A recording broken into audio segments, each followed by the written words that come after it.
Alors, une vidéo pour essayer de mieux visualiser l'association entre un anticorps et son antigène. Donc, toujours avec le logiciel Rastop.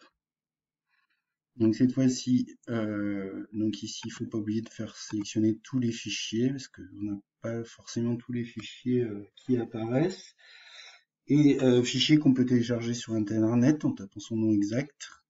Le fichier correspond à un anticorps contre la protéine GP120 du VIH, associé à son antigène. Donc on va commencer par atome coloré par chaîne, et on va visualiser là, on peut se mettre en sphère pour commencer.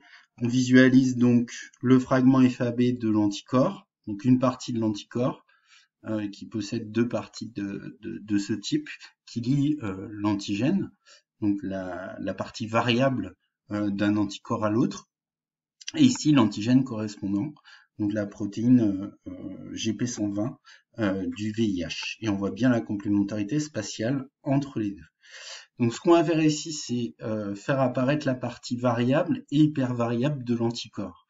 Lorsque dans un AGN ou dans un logiciel d'alignement de séquences protéiques, on compare différents anticorps spécifiques chacun d'un antigène différent, on va pouvoir repérer des parties qui sont identiques d'un anticorps à l'autre, donc des parties constantes qu'on va trouver surtout sur le fragment constant, qui n'est pas celui-là, et des parties variables, voire hyper variables d'un anticorps à l'autre, donc des parties pour lesquelles la séquence en acides aminés des chaînes lourdes et légères est très différente d'un anticorps à l'autre.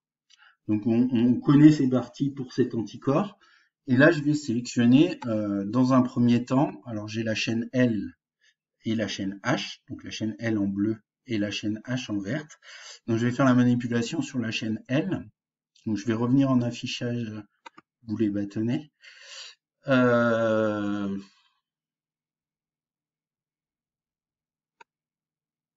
Donc éventuellement, je suis en train de réfléchir.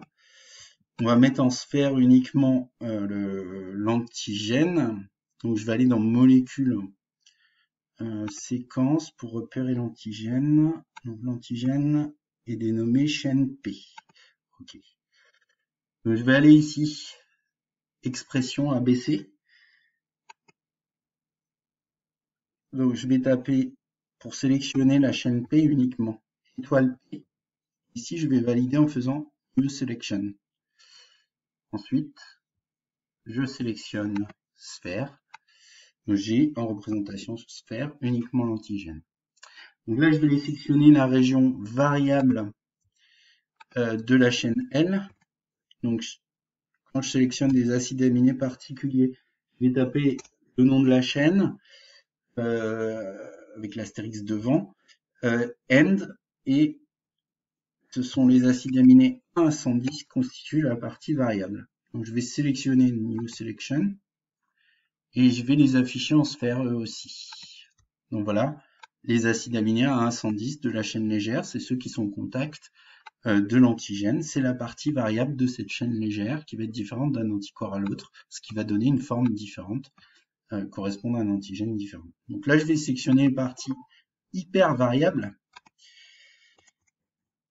Alors j'ai la liste, donc il faut connaître les positions, donc à partir d'un alignement de type sur un logiciel type Anagen par exemple, ou en ligne éventuellement avec le stall. Donc je vais avoir les parties où il y a le plus de variations d'acides aminés entre deux anticorps. Donc vous voyez, je les sélectionne comme ça, il ne faut pas oublier les espaces. Alors j'ai encore la partie 90-99. Ça c'est toutes les parties hyper variables. Vous voyez, quand je sélectionne différents segments de la chaîne légère, voilà comment il faut faire. Je fais New Selection et je vais colorier par exemple en jaune.